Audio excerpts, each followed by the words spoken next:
તો ગાઈસ અત્યારે આવી ગયો છું મટુકી રેસ્ટોરન્ટમાં. તો કેવી રીતના કેમ આવ્યો છું કારણ કે મને બોલાવ્યો છે વોલેટ પાર્કિંગમાં.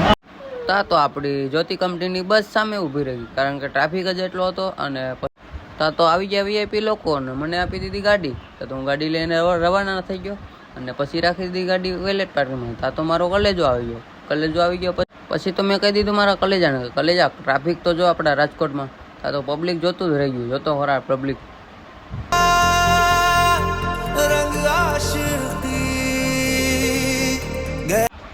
તો ગજ ગીત સાંભળતો ગાડી દઈએ પછી લઈ આવ્યો પાછી વેલે પાર્કિંગમાંથી ગાડી. અને પછી તો મારો કોલેજ અને હું ચા પાણી પીવા જતા.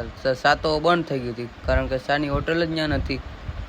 પછી તો આવી ગયા આપણે રોકડા 600 રૂપિયા. 600 રૂપિયાની રોજ પાડી લીધો. પછી તો ઉપર ગયો પણ ઉપર માણસ કોઈ નહીં. પછી તો અમે નીકળી ગયા ઘર તરફ કારણ કે હવે અમારે ગેસ્ટ જ નહોતા. કારણ કે પછી તો મેં મારી માણકીને રાખી દીધી પાર્કિંગમાં. અને પછી આવી ગયો હું ઘરે. ઘરમાં આવતા જ મારા ભાઈના થયા છે દર્શન કારણ કે શાયદ એની ગર્લફ્રેન્ડ સાથે વાત કરતો હતો. અને આવી ગયો છું મારી મમ્મી પાસે. પછી તો મેં આપી દીધા મારા મમ્મીને 500 રૂપિયા અને મેં રાખ્યા 100 રૂપિયા કારણ કે મેં. તો ગઈ આ બ્લોગ તમને સારો લાગ્યો હોય અને મસ્ત લાગ્યો હોય તો કોમેન્ટમાં બતાવજો. અને બાય બાય.